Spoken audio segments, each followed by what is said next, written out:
Welcome to SCCI Fashion Hub 2020 from the Brayland Pavilion. Thank you for joining us. As we all know, global health precautions, quarantine measures and border closures continue to interrupt daily life. Times are uncertain and the world seems to have gone temporarily awry. At SCCI, we're trying to take adversity in our stride and creatively problem solve. Over the coming months, SCCI will broadcast a content-rich, for the most part Australia-focused, visually compelling virtual suite of conversations, all within the context of our usual hub format. Our cast of designers, makers, writers, authors, academics, theorists, gallerists, curators, museum leaders, activists and philanthropists are currently and progressively being filmed. We hope their wisdom and expertise will provide both inspiration and comfort to you at this trying time. Be well, be kind, and above all, be safe. So welcome to this Pacific Partnerships Craftsmanship and Community SCCI Fashion Hub. Rosie Boylan, Michael Mel, Caroline Sherman. I want to start with you, Michael. I was wondering whether you could tell us about what you're wearing. What I'm wearing on my forehead is a headdress it's both male and female. The men and women wear it, but on casual wear it's mostly men. And there's usually a wig it's on the top of the head, and this is on the forehead. This particular headband, if you like, is worn. It's made out of beads that were brought in during colonization To Papua New Guinea and given over to the local communities. And then mostly at that time men brought over banana, sweet potato, a range of vegetables that obviously the early gold fossickers or patrol officers wanted. So it was really a trade, so a barter, if you like. And so the local communities basically folded those and then threaded them to make similar pieces like these. And this one's fairly significant, it was fairly valuable in the highlands. It's out of the pearl shells, and basically men came through from the coast, obviously, into the highlands via some trade routes, and men in the highlands basically removed the layer on top and got to the nacre, the very shiny part, and then carved it out to make what they called a kina shell. And of course in PNG now you will know the kina as the currency. This goes back to this kina. And so this was worn, and the larger piece was made for exchange. This is a smaller piece, and the shell on its own was made for wearing on the chest. And so that's the background of this. Yeah. So you come from Papua New Guinea. These pieces come from there. You come from the Western Highlands, am I right? That's correct, in the Hagen area, and I'm from the Mogai community. In the center of Mount Hagen in Western Islands. And can you remember the first time you either saw or took part in ceremonies where you wore some of these things? I grew up in the village and really lived in the men's hut and was trained, educated, if you like, given all the laws of the land and the history and everything that was to know about our community by my grandfather and a number of other elders. So that was the first education, and then by the time I was about 5, 6, I was taken away to go to school.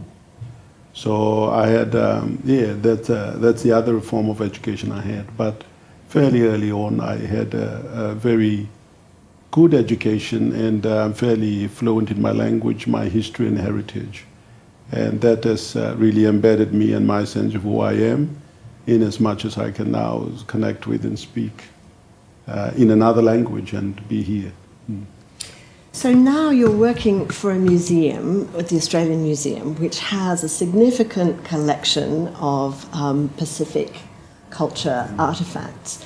And I'm just wondering what it feels like for you, as someone from Papua New Guinea, to come into a museum wearing your professional hat as well as your personal experience of where you grew up, and to see those artefacts behind glass. Is that a sort of slightly schizophrenic kind of experience?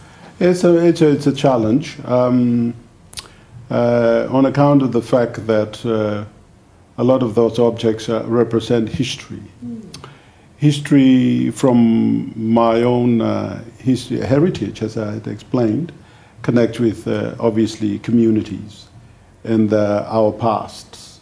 At the same time, of course, they are about a particular history in terms of colonial history. That's very much a part of it. So working in a museum now provides for me a number of situations or challenges. The challenge of working in a colonial institution that holds up and celebrates a colonial story and a colonial legacy. And that's been a fairly dominant one, not only about the objects, but the very idea of storing past and holding on to objects and so forth. At the same time, the fact that there are objects that are from various communities in and throughout the Pacific. And a lot of those objects represent communities and their histories and their heritage, and ensuring that they are protected and maintained, ensuring that their stories get told. That's also an important challenge, and I think it's an important engagement, if you like, and I think it's for me an important and significant one, to be able to tell both the stories of European heritage, history, knowledge, but at the same time now the opportunity to share our stories and the value and significance of how things were and how things are now, and the stories that we need to tell. Well, I want to come back to that, but this, of course, is where you come in, Caroline, because you, in a sense, represent the kind of entrepreneurial post-colonial era. So perhaps you'd like to tell us a little bit about Among Equals and about how that started and where it's going. So it started in 2014. I originally saw the Bilam in a show at a show called Marketing Plus, which is each year, it's not anymore, it doesn't exist anymore, but each year the Pacific Trade put on this little show, and I happened to be walking past and I saw the beautiful bags as well as artifacts from all over the Pacific. And I went in and I sat with one of the weavers. There was actually a couple of them, and they were talking to me about the bags. And there's so much heritage in each bag. There are so many stories that they were telling then, and they still continue to tell. And anyway, I fell in love with the bags. I fell in love with the women. I went to Papua New Guinea soon after. I was there 2 months later, and I've continued to go back. So Among Equals it started off as a social enterprise. Now we're a not-for-profit fashion company, and we sell the bags, but they're intended to tell the story that comes from Papua New Guinea, and that it is now, hopefully, on a global stage, we're selling the bags all around the world. But when we sell each bag, we tell the story appropriately. So each bag comes with a label, and you understand what the symbols mean, why they've used the colors, how the purchase of the bag affects the woman who has made it, and then the downstream of the people that it affects, so 10 to 15 people each bag that's sold. It's amazing, isn't it, that an object which is so small can have such an extraordinary kind of ripple effect. Yeah, absolutely. It's incredible. And the stories are so interesting. There are so many, and the symbols are so interesting. And seeing them in the Australian Museum, you realise how special to now be able to buy one and wear an artefact. They really are works of art, but they've got such a history, and I think that's what's so special about them. You've brought a couple along, and we've also got some of yours here today, but I was just wondering whether you could talk a little bit about some of the special materials in one of the bags that you brought, because it's very bright in terms of the actual yarn or fibre, but it's got this fantastic detail in it of a particular kind of fur. So can you just tell us a little bit about that one? Bilams. Just before I get to speaking of the patterns and the colors and whatever used, Bilams represent a very significant aspect of women in our community, of being a female in our community. Unfortunately, a colonization, when it happened, a lot of the people that went up there were men. And I suppose in the time and way things were then, quite often when men went, they really had an agenda, and when they became fascinated with a lot of the carvings and imagery, they collected as much as they could, hordes of it, of course. And today, of course, museums represent very much that history. Bilams were never quite the thing to collect. They looked dirty, scruffy. They didn't really hold the imagination, if you like, of the collectors and the people that went there. So in many ways, it was a case of rejecting the bilam and rejecting the women kind of thing. Although I must say, the colonial officials eventually went on, and some of them even got local girls, and today there's a different story to that. But bilams, by the fact that women were ignored and bilams were ignored, were never quite the place. But in our history, and in our heritage, bilams represent the woman, of being female, and they have a significant place in our culture. And does the word mean something particular, bilam? Yes, it's a Creole, it's a pidgin, if you like, word for bag. In my language, it's called wal. Wal means bag. At another level, it refers to the womb. And when children are born, the mother and her family are credited for giving birth and given the best products of the community by the husband to her uncle and her mother, or those that are significant to her, for birthing. And when the afterbirth is taken away, it's planted, and a tree or some special plant is planted, signifying the birth of a child. So as the child grows, the plant grows. And when he or she becomes a young man or a woman, the maternal links are also acknowledged. Right throughout, and even during marriage, the maternal links, the mother is paid the first of the harvest, the best of the gifting, bridal wealth, if you like. I don't just want to say bride price, because that's a mistaken way of really calling it what's really an embedded way of acknowledging and exchanging and doing things. So the mother's gift is quite often the highest, because that's recognizing the bilam that brought the wealth.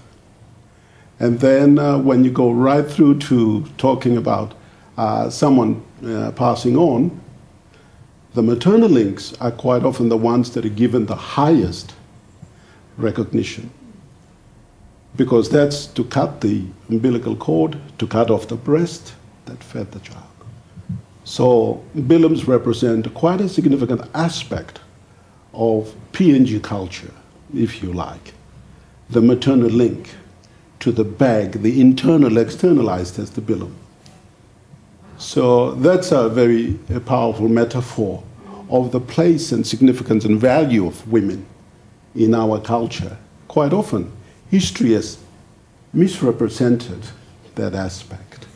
So the activities and efforts of that we've now speaking of are quite often a celebration and really putting into another, on a pedestal, if you like, I don't know, in terms of what men were celebrated for.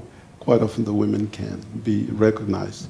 And so this creativity, this is polyester, obviously, but the manner in which the women have articulated themselves using traditional knowledge, but the onslaught of change has been accommodated quite carefully, quite with wit, making a statement about who they are and their ingenuity and their capacity to take on the new and accommodate it in this way. And included within these patterns are, of course, marsupial fur. And marsupials are very solitary creatures that live in the highest parts of the forest, hunted for their fur as well as their meat. And the bilam that's woven from the bone of the marsupial is quite often the bilam that's the carefully knitted bilam that's for firstborns and also given to the bride on her wedding day. And so that also signifies the attachment of little marsupial fur that are woven into the twine. And so that's it. So that's in there, embedded, but also polyester. Yes, I love so the that's mixture of the two. Yeah, in the way that the articulation of women and their capacity and creativity to take their own knowledge and skill and their own capacity to do these things, but also accommodate the oncoming and the new. I want to bring Rosie into the conversation now. Rosie, you worked for 30 years as a milliner in fashion and in theatre. You had a great career working with some very illustrious productions and companies. What on earth led you to venture into the unknown and start something called Pacific Brim? Pacific Brim was something that I initiated because I wanted to reach out to people who lived in our region. A phone call was made to me, did I want to go to Papua New Guinea for a week and look at bilam making and interpret it into making headwear, and I thought that was a great opportunity. It turned into a 3-week operation, and then I found myself suddenly travelling a lot to Papua New Guinea. I gave up my job working on a TV series. It was a lot more exciting for me to be travelling and taking my skills to the highlands of Papua New Guinea under a International Trade Centre program called the Bilam Project. And I was working in Mount Hagen and in Goroka to work with the women to translate their bilam skills into making berets and beanies. And that was in 2015 that started. Now, hadn't you also gone to Vanuatu after a natural disaster? Wasn't there a cyclone Pam that comes into the story somewhere? Correct. Well, I was whisked out of Mount Hagen and taken to Vanuatu because ITC were also working in Vanuatu, and they could see that the skill set that I had would work well with the pandanus weavers of North Pentecost and Mallow Island. So the women there have amazing abilities and traditions in weaving pandanus into mats and bags, and they were also making hats, but they were very lumpy pieces of headwear that kind of looked like turtles to my eye. And so I was invited to come there and work with the women to refine their hat making skills.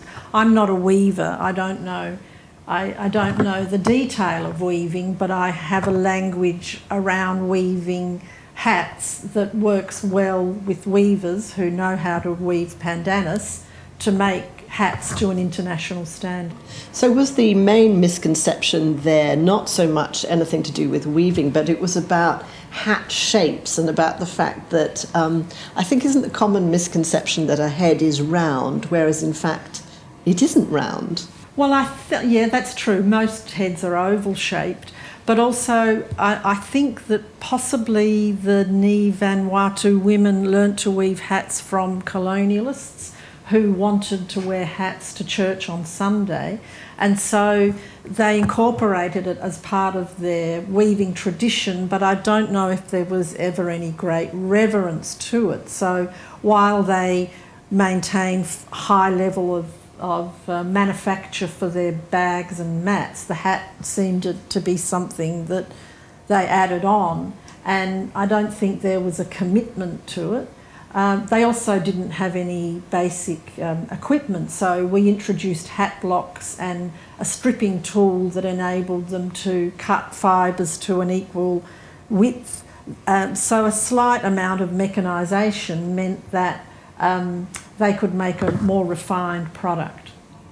Now, Michael mentioned the acrylic there mixed with the marsupial fur, and I wanted to ask you about how you talk to the weavers about the different dyes and patterns and what works for you as someone who's the intermediary between their world and their tradition, and then selling that on a global market. And also, perhaps if we can just wind back for a moment, how you found weavers who wanted to work with you. Did everybody want to work with you or not? Yeah, so the first question of the colour and the yarn, there's so many variables really across and within each community. They might prefer to, they've got their own way of working. So I stick with their own way and I celebrate whatever that is. So for example, in Telefomen I'm now working quite a lot, which is a really remote community, and it's very, very hard to get to. We have to send a missionary plane in, and we have a contact. Recently we've just made contact, so it's so exciting. But I said to her that we love when they use the natural fibre, we love it when they use the natural berries and the different colours to dye the yarns. It's so beautiful. So she said, actually, it would be lovely if you could send me. She just called me the other day and she said, can you please send me some dye? Because there aren't that many berries at the moment and we'd love to be able to do it. So I've actually gone out and purchased some dyes from here, and she's happy to give that a go. So they're very open-minded. I mean, the weavers that we work with are really, they love selling their bags. There's nobody so far that the more the merrier. When we go to Papua New Guinea, there's hordes of women come and try and sell their bags, lay them all out, and we buy as many as we can, carry back or ship back. But that's not a problem. But How old would weavers be when they start doing this? Would you get taught this by your mother, say, at a very young age? Grandmother, mother, it's passed through the generations. Yeah, absolutely.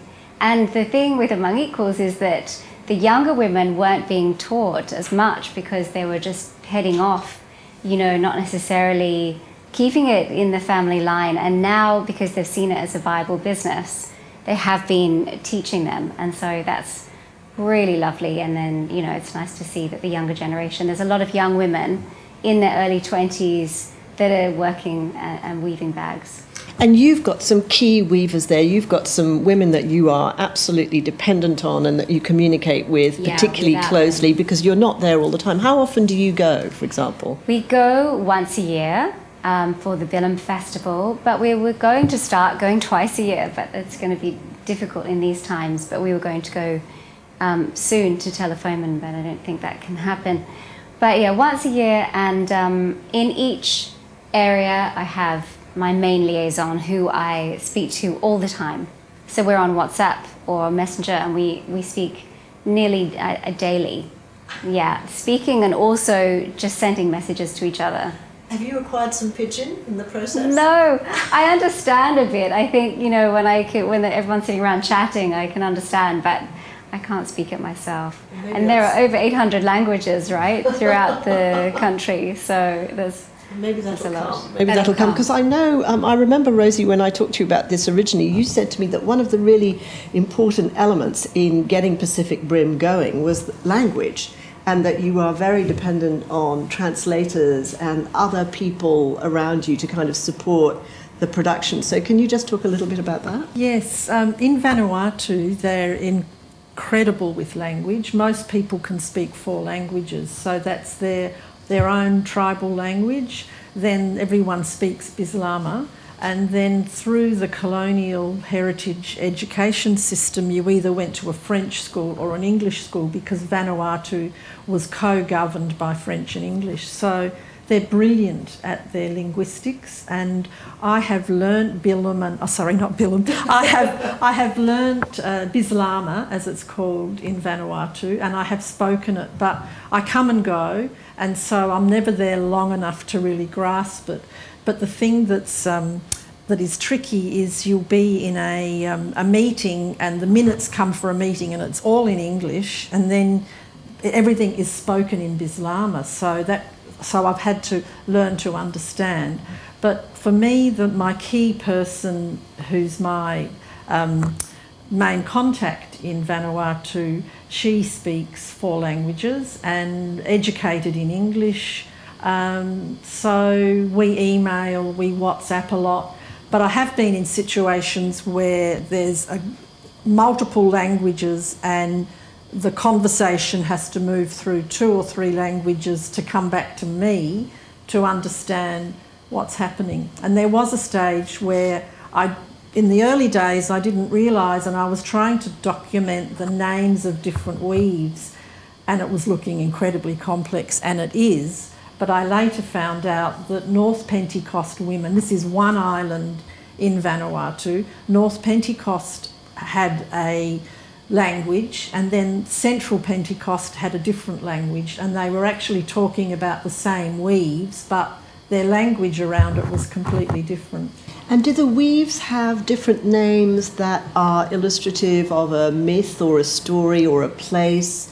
So are there particular names that are given to a particular style of doing things that are very, they carry narrative, if you like? Yes, but I haven't gone into depth with them about that, but the knowledge is very deep, and I sometimes say, can you do this? Yeah, sure. You know, like it's just silently there. I don't know whether there's been a lot of documentation or acknowledgement. It's almost like it's an intuitive knowledge about the weave styles. And is there anything in the sort of protocols of kind of the way you approach a community that you feel that things are being held back? Is there anything that's taboo? Is there anything that you have to sort of, tread around carefully? Definitely, a lot of cultural sensitivity. But I think when you build trusting relationships and you work in the community, and Janet's translating, most women can understand English, but sometimes they say, why don't you talk about it either in Bilams or in North Pentecost, and there's a conversation that goes on for 5 minutes and then it comes back to me. So I'm always very careful around interpretation, and are we all on the same page about what's being said? And Janet is critical to that, because she's the key person that relates between me and community. So it's not only language translation, but it's also cultural and multi-layered.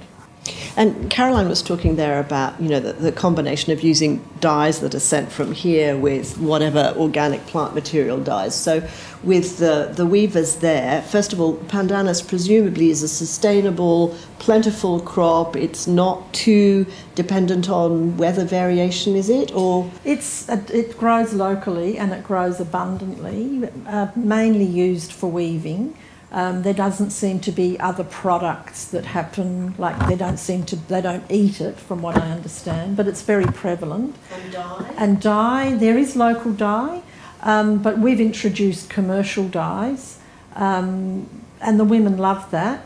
Originally they were using dyes that they would buy in the Chinese shops, which were in little vials, and they would dye on their home outdoor bush kitchen in an old fish tin, and there's no explanation on these little packets of dye. And I know from my own experience of dyeing in my kitchen how easily the particles just drift and can drift into food, and really dangerous. So we've introduced a slightly cottage industry approach to dyeing, where it's out of the kitchen. It's in big pots, either on a bushfire or on a gas burner, so that we are doing that. And rather than dyeing for one item at a time, we're dyeing in bulk, so that there are less moments of exposure to the dye, or it's done as a collective. And when they get together and we have these dye sessions, we're processing the fibre and dyeing it. I think there's an image that we have within this presentation. They can turn out an incredible volume of work, but that hasn't been their ethos. It's always been a solitary thing, that each person cuts and does that, whereas if we work as a team in an afternoon, it's a phenomenal volume of fibre can be dyed and processed. So does that mean, just following on from that, Caroline, does that mean that it's important for your Bilam weavers to work together so that you have a kind of consistency in terms of supply? And is it culturally the case that the weavers would generally sit and work together? Or do people do the Bilam bags at home in their individual homes? Yeah, they tend to make the Bilam at a time when they've finished doing all the other work. So there's a lot of work in the house with the family and the animals and general welfare, sending the kids off to school and doing the housework and any other jobs that they might have. And the Bilam making really happens when they've done everything else. So it's not like a job. It's something that they have to, they're telling stories as they're weaving, and they might be sitting around in the dark and they'll have a gas little fire burning, a light, and they'll do it at night, and so their eyesight is really, it's quite bad. So we've built a house actually, Among Equals have built a house where they can come together in the daytime and weave. They can weave anytime in the house. It's called the Blue House, and we managed to do that with the money from the sale of the bags to build this house. And it's hard because this is like the last, the end of the day they're doing it, but they do tend to sit around and tell stories to each other and the family whilst they're weaving. Michael, do you see this as a way of empowering a community that may not have had a lot of other economic advantages and opportunities? And are you seeing things like this renewed interest in Bilam through Among Equals as a way for women to achieve more education, more independence? What's the sort of economic underpinning and the impact of this, do you think, in PNG? In a contemporary sense, I think the opportunities to be able to, on the one end, maintain a tradition, if you like, knowledge base that was largely women-held, and they utilized that knowledge for the welfare of community. If you like, for keeping home and house. So in that sense, I think it's once again acknowledging and celebrating the capacity and continuity of women as very important, significant players in community and family life.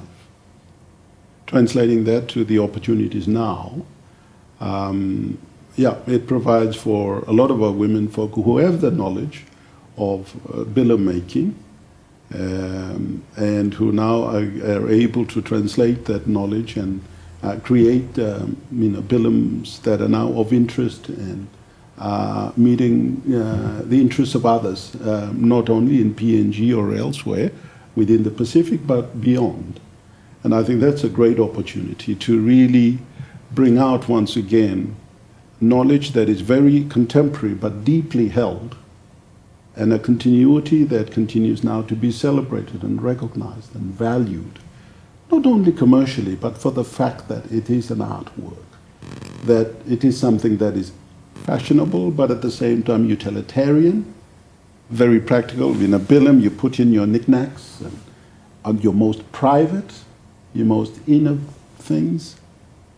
It's like a handbag, but it serves that purpose, but it's also fashionable in you accompanied with what you're wearing and all the rest of it. So I think it's for women in Papua New Guinea and elsewhere in the Pacific who are now getting to weaving, but also making the Bilams, the success, if there's any, it goes to the women and translates into family and children.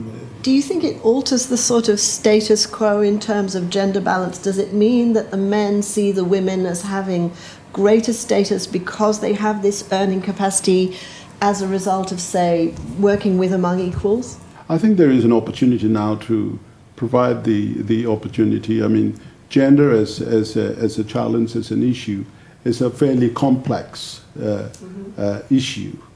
But definitely Bilams as a way of really celebrating and recognizing and valuing women and their contribution to an economy, if you like, and of holding a tradition and maintaining it as relevant and current and contemporary. I think that's fairly important. So all of that put together, if gender is something that needs to be fostered and celebrated in terms of the femaleness of being who you are, I think that does it very well. And I think it has to be continue to be celebrated. Do you see that, Rosie, in Vanuatu? Because in another session here, I'm talking to Danielle Shiel about a knitting venture in India, and one of the extraordinary things that's happened there is that women have been so empowered that they've achieved economic independence that they never had before. They've also acquired literacy, and they've also been able to either walk away from situations of domestic violence, which was very prevalent in their communities, or ask for help. And so much can change with something so simple. Are you seeing that kind of change too? Yes, absolutely. For the women, it's been hard for their husbands to see their potential to make money, but we've been very careful around negotiating those relationships, and now that they're starting to get international orders and families are actually seeing the benefit of the extra cash flow, it's slowly becoming something that is more accepted in the community, and it's work that women are doing as well as their other responsibilities around their garden, their vegetables that they're cooking to eat, or their families. So it's definitely elevating women in that way. And also in the program that I'm working in, it's no longer called handicraft, because we felt that that was a terminology that had a lot of baggage around it, being sitting in a dusty old room waiting for a cruise ship to come in and purchase. We call it the creative industries, and that has also elevated the perception of women as craftswomen in their community, and allows them to have access to that global marketplace of being in the creative industries. Well, let's talk a little bit about that global marketplace, because you had a lot of contacts through the fashion world that you'd already been working in for some time. And I love some of the images that you showed me where you see this kind of collision between Chanel and the weaving that's been done by the women in Vanuatu. That one was actually Bilams. That was Bilams. Yes, that was Bilams. Sorry, but I mean, it's a fantastic kind of moment when you see someone has styled an image which has got a Chanel suit in it and then some traditional weaving. Is that something that you engineer through your contacts, or does a magazine like Vogue come to you? Can you explain how It's all serendipitous, Right. and it happened twice, and I don't know, I think the hunger for fashion, for newness, they're always looking for a new product, and so if you have a new product, then they're always trying to find a way that they can incorporate it into kind of international, global fashion trends. So there is always that opportunity, but it happens. It's not like I'm seeking it out. But when that happens, when you get one of those kind of iconic images, what happens in terms of demand? Do you then get a sort of explosion of demand where people say, I want that, and then suddenly you have to be able to manufacture 50 hats or 100 hats to satisfy demand? Or is the photograph, does the photograph and the impact of being in a glossy magazine have any lasting impact? Well, I suppose talking about it now has lasting impact in that it's a great story to tell. There was some interest, but it doesn't mean suddenly we're making 1,000 items, but it's all part, I think, of that cross-cultural education that a Bilam hat could end up in the same photo shoot as a Chanel dress is a goosebumpy moment of cross-cultural collaboration, that can happen. It's a bit of magic, really, I think. And talking about magic, so what happens when you show that image to the weavers? When they see it, do they laugh and it means nothing to them? Or what is it? Well, no, they love it, but they don't know the significance necessarily of what a Vogue magazine is. But just when I was recently in Vanuatu, there was an article in the Air Vanuatu magazine, and I thought, great, so I stole a few copies off the plane, and I took them to the women, and I opened it up, and the front page of the magazine's got Air Vanuatu's first female pilot in the front, and I said, oh, look at and it was around International Women's Day, and I said, look ladies, this woman, she's Vanuatu's first pilot. Isn't that amazing? Isn't that incredible? And then I turned the page over, and there they were in this full page spread about them making hats. And I said, well, there you are as well. Look at you. You're making an impact on how the world is interpreting your country through your international air carrier, recognising the significance of what you're doing in your community, and you are in the international marketplace. I would want to take that one step further. I would want the weavers to then make the hats for the national carrier for the airplanes. We're working on that.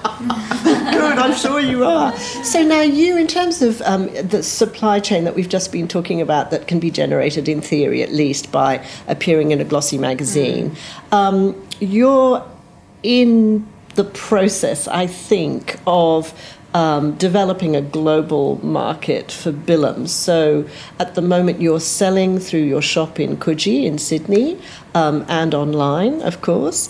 Tell us a little bit about the sort of bigger global ambitions that you have. Yeah, so our shop's in Bronte. So not in Coogee, it's in Bronte, and we sell a lot online. It's a lot in the shop at the moment because I think a lot of people like to try on the bags because each one is different, and so it sits differently on your body. But what we're trying to do is, in the last year, we've been doing some training around multiple bags. So not huge runs, more like editions, so like art editions. So 1 of 5. So we'll do 5 bags of each. So we've chosen a few, and we've been working on it for the last year. And we met last year with Net-a-Porter.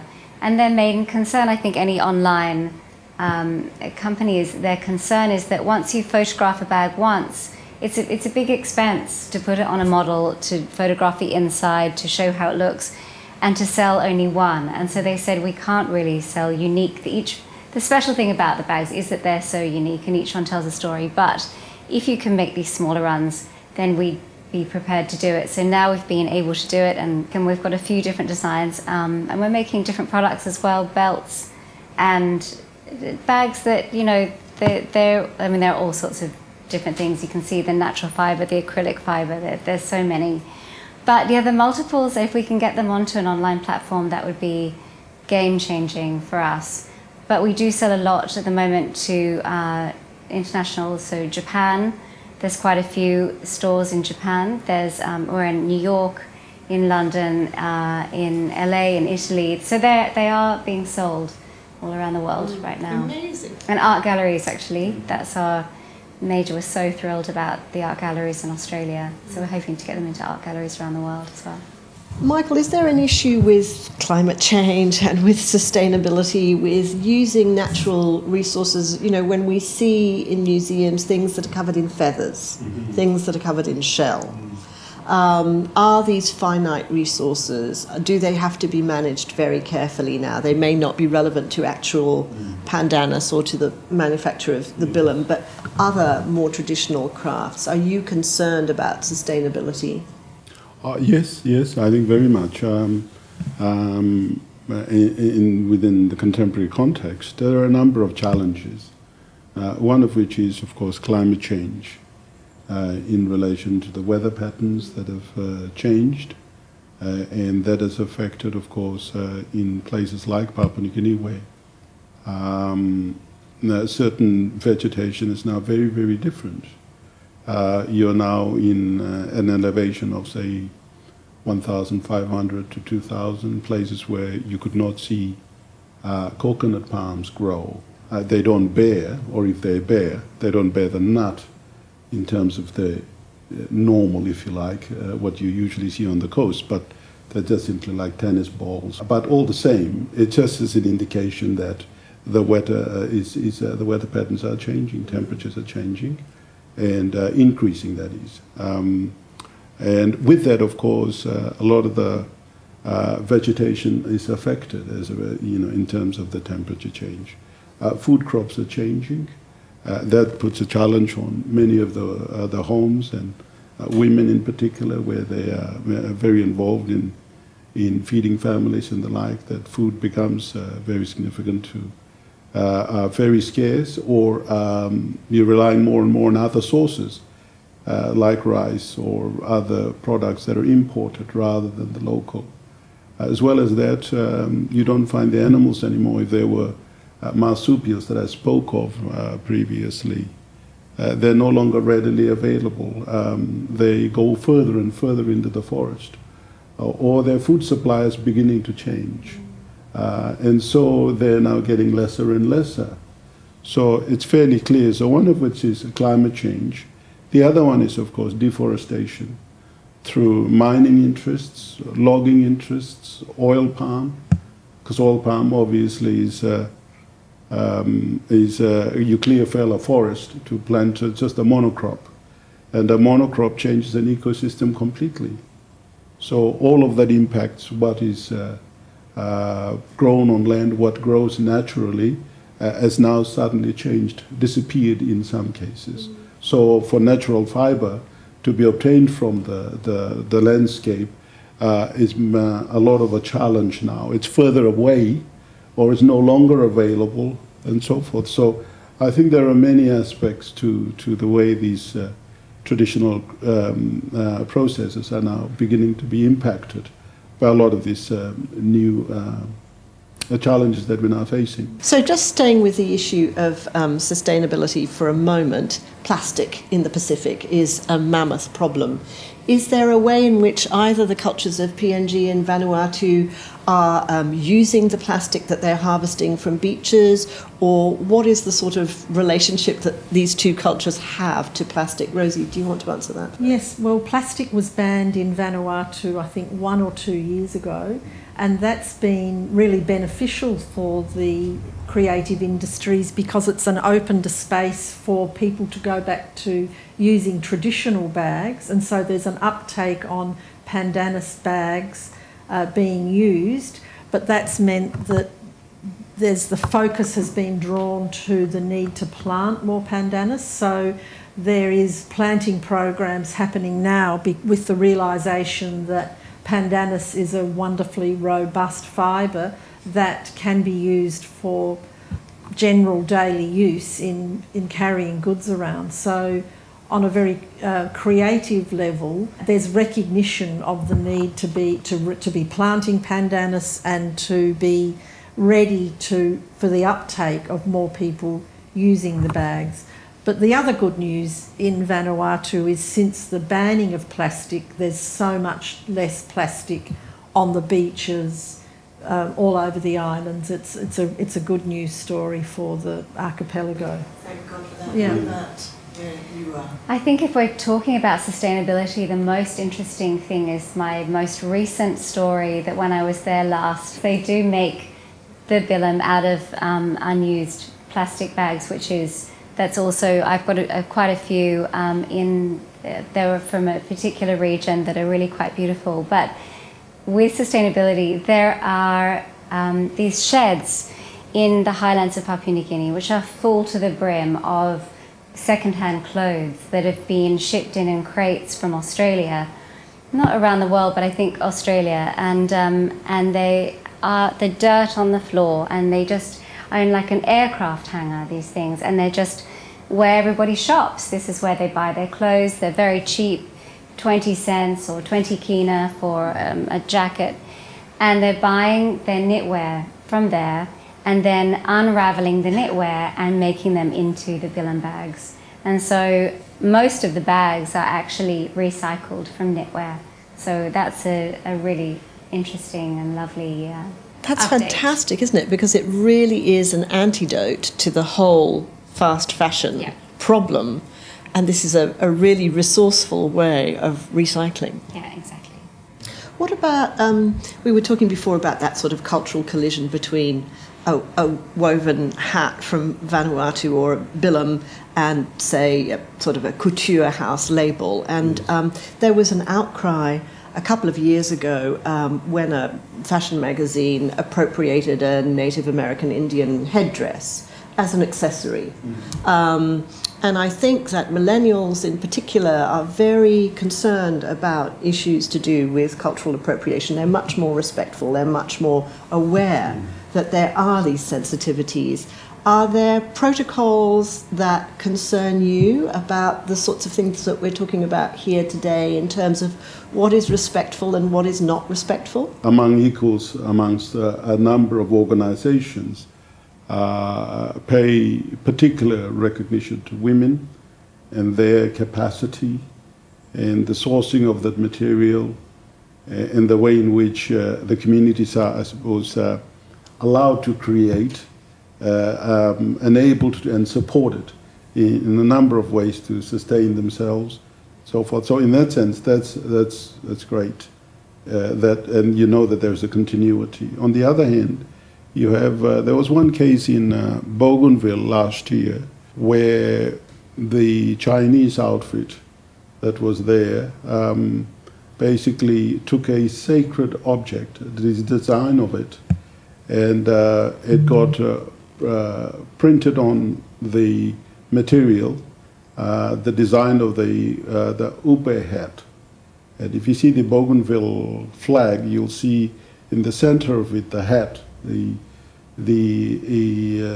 ceremonial hat that was worn by young boys who were kept in secret to become men later on for the community, and that's now considered a very sacred object. But the Chinese took the copy of that and brought it back and printed a copious amounts of material and then made it into bras and panties and a host of things, and then brought it back to their trade store, if you like. And the locals just turned on the shop in messes and said, take this down, this is no longer available, this should not be done, and this is a total degradation of our heritage. Anyway, so there's that sense of identification with their material and their value and the significance of what it is to be belonging to a particular community, and people will go to some length to defend that. And so I think the challenge is there for those of us who are going in, who want to do the best, but on whose terms and on what terms. I think that's fairly important. In as much as there's a commercial interest, but that aside, or that alongside, you also need to ensure that who controls the knowledge and the skills and what's allowed and not allowed and so forth. So that decision making, that everything process, is done respectfully, absolutely, and ethically within ethical guidelines, which is why expertise like yours is so invaluable. Rosie, Caroline mentioned the Blue House, which is a fantastic achievement in terms of a gathering place for the weavers, and you've got a similar project underway. Yes, whereas my work in Vanuatu is through a training organisation called the Vanuatu Skills Partnership, which is funded by the Australian government. And Vanuatu Skills Partnership is working in collaboration with the Vanuatu Department of Industry, and we have been donated a piece of land, and I've come up with a concept plan of a building that can work as a functional workspace with weaving rooms, with gallery, office, dyeing facilities, kitchens, verandas, breakaway areas, that is just with an architect now to make this into a creative hub for the creative industries in Sanma province, and that's very exciting. And so I said to the architect, can you put a nice hat on the top, please? Because we want a roofline or a statement about this building that says this is a new approach for women. This is an opportunity for their work to be elevated and recognised, and for it to have a place in the community, that it's a space for women. And because the women weave on the floor, they sit on the floor, the big room can be an open space for multiple purposes with other rooms that do have some machinery. But, you know, the vision is that we are creating a open space that's cyclone proof, that's solar, that's doing all the right things sustainably, but a modern new home for women artisans to work in and identify with. So when do you think it will be there? Well, some people say by June, but I think probably a year or two. How long did it take to build the Blue House? Well, not very long, but it was attached to another house, so it wasn't a full new building, but it took not long, about 3 or 4 months. And since then we've built a toilet facility, because there's no toilet facilities in this village. And we're now doing solar panels for the homes so that we can provide electricity, because they can't see when they're weaving, they have to use the flame. So we're trying to get them some lights. Yeah. It's a very good news story, I have to say. I mean, it seems to be a kind of complete win-win. It's very positive. It's really uplifting. There is, however, always, I think, in Australia, a kind of preconception that PNG is an unsafe place. Particularly, I would imagine that there might be a prejudice or a preconception that it's an unsafe place for a woman.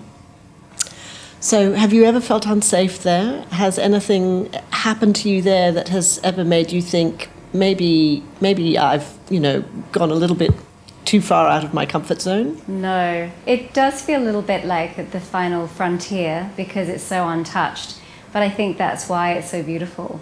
I've always felt safe. I think the one place where you feel a little on edge is when you land and you go to your hotel in Moresby, because you're sort of shifted straight to the hotel and it's behind a wall and it's guarded and you have to be quite careful in Port Moresby.